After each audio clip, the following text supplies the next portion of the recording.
What's going on, Wolves and Warriors? My name's Jay Stewart, and this is the Better Body Academy podcast, the #1 show for those looking to permanently overhaul their mind and body without dumb diets and unsustainable workout programs. We banish the fitness industry BS and replace it with science-backed strategies proven through countless client transformations. In the Better Body Academy, we help busy men and women around the world get unstuck and back into momentum so they start feeling strong and sexy again. Our mission is to transform 1 million lives, and you, my friend, could be next. And on that note, let's get straight into today's show.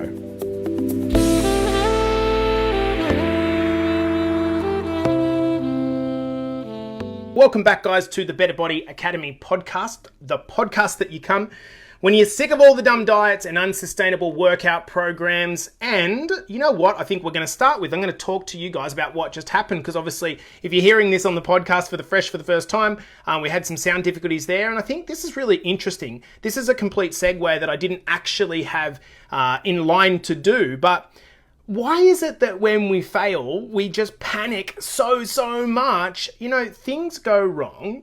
And the truth is, when things go wrong, what do? Do you sit there in the gutter feeling sorry for yourself, or do you pick yourself back up, go at it again, right? And just realize, okay, that's in the past, move on.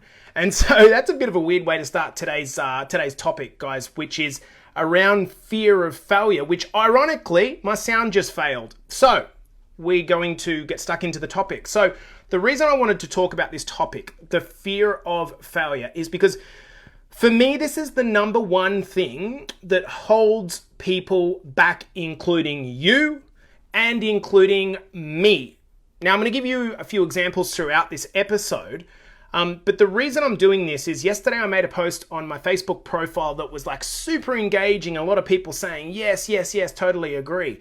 And so I thought that I'd go into this topic a little bit deeper to give you the personal story. And hopefully the idea here is that you can relate to this either as another coach or as a current client or as someone who is sitting there on the fence thinking to themselves, you know what, like I've read a bunch of these posts before, I've been kind of considering doing a transformation, but I just like something's holding me back.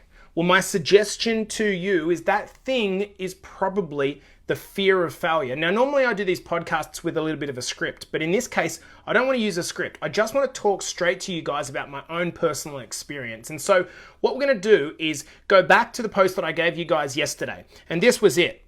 I'd worked for a business, a company, in a corporate sales role of where I was responsible for, say, somewhere around about 100 direct selling salespeople, and so it was a good role. I was paid pretty well. I had autonomy. I had respect, I guess. It was a great life, okay? The challenge with this is that I was not challenged.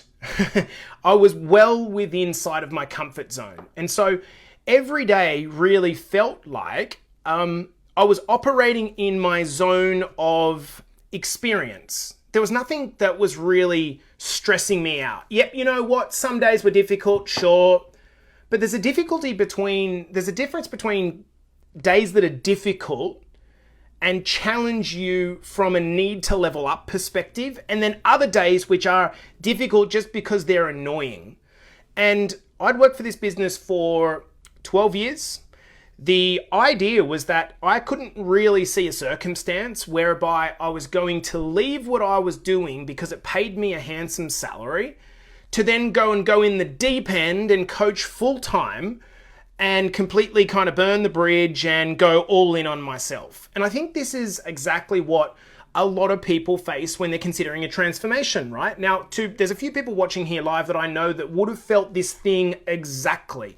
You're looking around and you're thinking to yourself, well, what are the different options for me? I could do F45 and I could get a personal trainer and I could do this online program. I could try to download it all for free off the internet and I could try to figure it all out from YouTube. And why do we do that? We know that that's not the most efficient way of doing it, but because we have this fear inside of us. And this fear inside of us is, if I go all in on myself and it doesn't work, well, then what? Where is that going to leave me?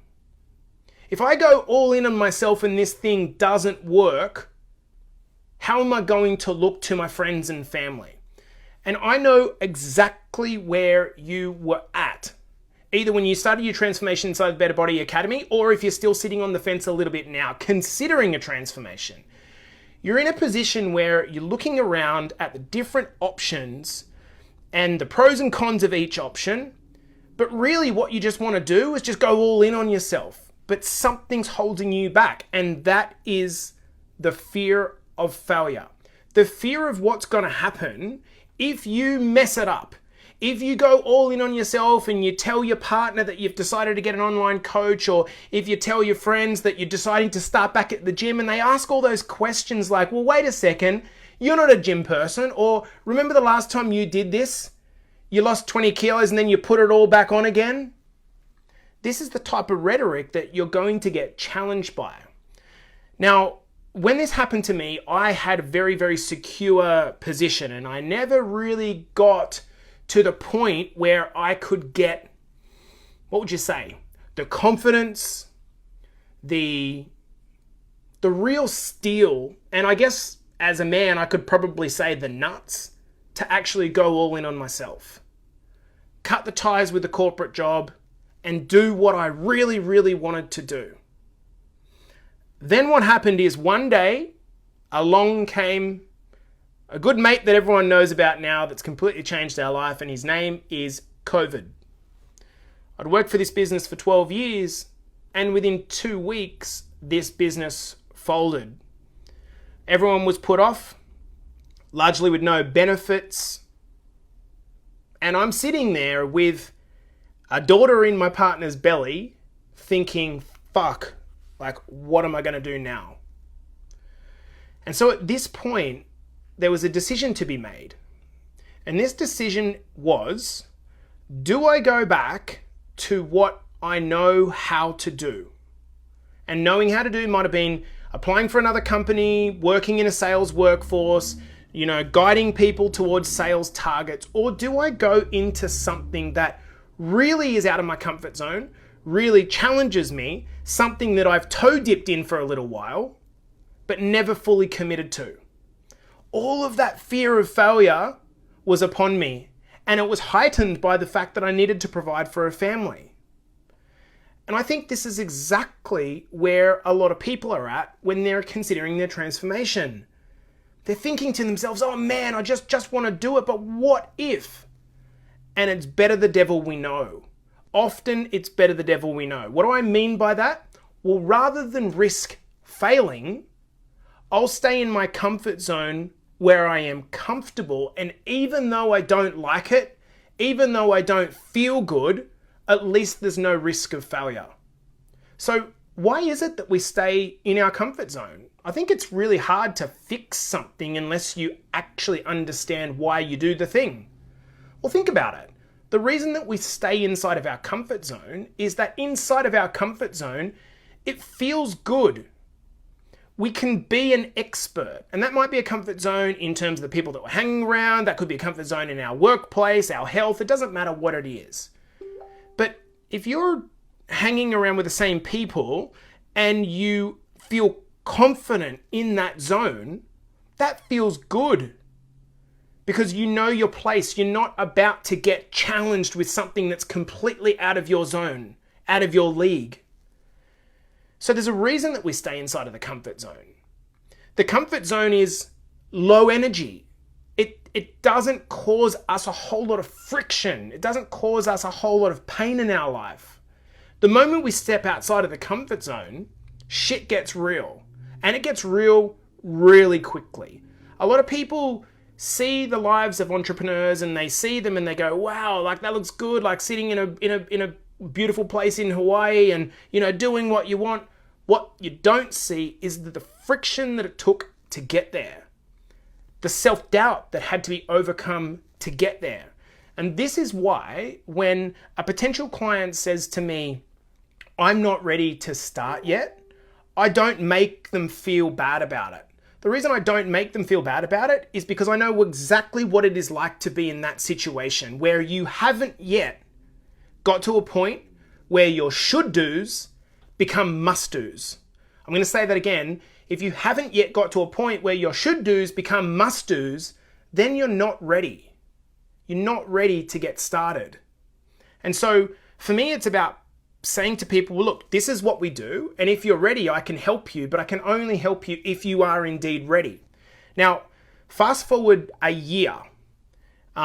My life has completely changed. It's completely changed. I now have a level of freedom from being stuck in a certain place. I now get to do what is my absolute bloody purpose and dream, like create content and record podcasts on the front end and hang out with the most beautiful, beautiful men and women on the back end that are in the process of self-improvement. That's the best thing ever. But it took a leap of faith. It took a massive leap of faith. And what I am here to tell you is that your need for security is stopping your growth. I'm going to say that again. Your need for security is stopping your growth. This is a challenge to overcome. But if you crave security as your highest priority, that's understandable. You've got to provide for your family. You've got to do the things that you've got to do in life to get by. But that also means that there's no risk. And where there's no risk, there is zero reward. You see, when you go into a transformation, you risk failing. You risk people taking the piss on you. You risk people throwing shit at you and saying, are you serious? Are you really going to do this? And you need to be in a mindset where, because your should do's have become must do's, you're no longer going to see failure as a bad thing. In fact, you expect failure. In fact, you welcome the failure as much as possible because you know that it gets you closer to the person that you want to become. And that's not something that you can learn inside of the comfort zone. I know this because I did coaching part-time for 6 years. 6 years. I made $2,000 in 6 years.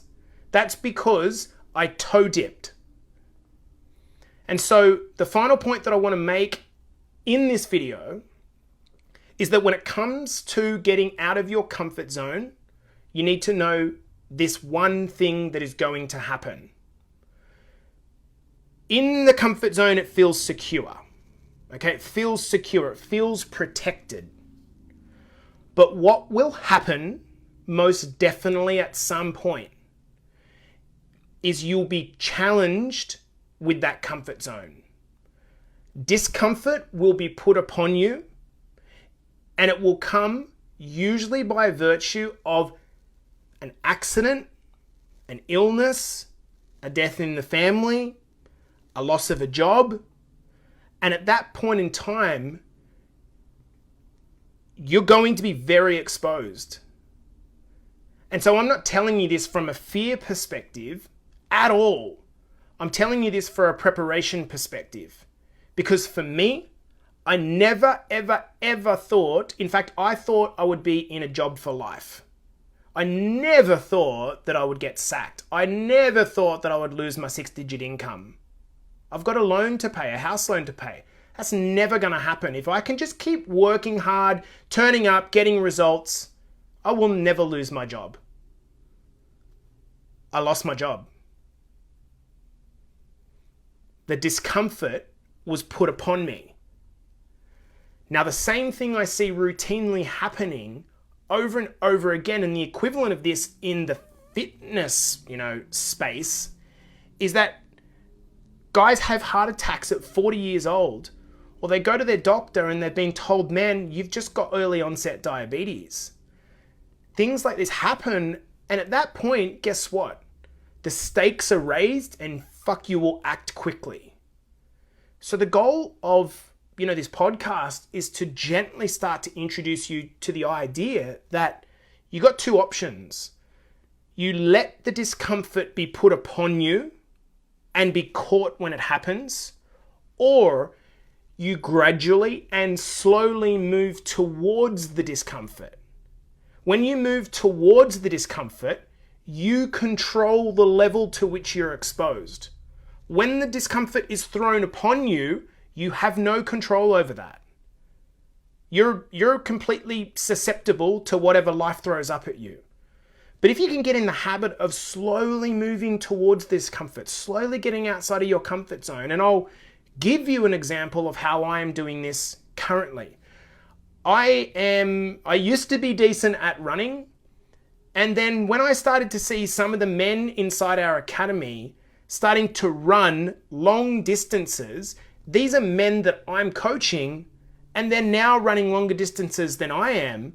And I'm starting to think to myself, man, I need to up my game. I'm too comfortable here at the moment. Yep, I'm going to the gym 4 or 5 times a week, but I'm going through the motions. I'm not challenging myself. So rather than wait until I get exposed, I'm going at it. And today, I took my greatest run out to about 15 kilometers. And it was a challenge and it was uncomfortable. And right now, my knees hurt, my calves hurt, I'm sore. Did I enjoy it? Did I come home and go, wow, that was sick? Not really. So why do we do it? We do things that are uncomfortable to prepare ourselves and callous our minds for the future. So that when we are exposed to these forces in the future, our mind has a big fat callus on it that says, sorry, I'm already broken in, you can't hurt me. And when you operate from that paradigm, my gosh, it gives you some internal confidence. So I'm going to leave it on that note. Guys, in summary, walk towards the comfort zone, or the comfort zone comes at you when you least expect it. And again, this is not coming from a fear perspective. This is coming from a place which is like, dudette, you can do it. Like, you can do it. But you got to take a leap. And if you keep craving security like it's the most important thing, you're never going to find that comfort, that confidence to get outside and really get at life. So guys, I'm going to leave it there. Thank you so much for joining me live on Facebook. Sorry about the glitching there at the start. I appreciate you guys. This has been the Better Body Academy podcast. I'm your host, Jace. This is the place that you come when you're sick of the dumb diets, unsustainable workout programs, and a life that's not at the standard that you want it to be at. So guys, I implore you, let's level up together. If you want to work with me, shoot me a message, and otherwise I'll see you in the next episode. Wolves and Warriors, thank you so much for tuning in. If this podcast is hitting the mark for you and giving you the confidence to start your own personal journey, I want you to hit me up on Facebook or head over to my Instagram at jstewart_BetterBodyAcademy and DM me with the words Better Body Academy. I want to give you the tools to permanently overhaul your mind and body without dumb diets and unsustainable workout programs. Our mission is to achieve 1 million lives transformed, and you, my friend, could be next. So hit me up on Facebook or head over to my Instagram at jstewart_BetterBodyAcademy and DM me with the words Better Body Academy, and we can have a chat about whether we can help you with your transformation goals.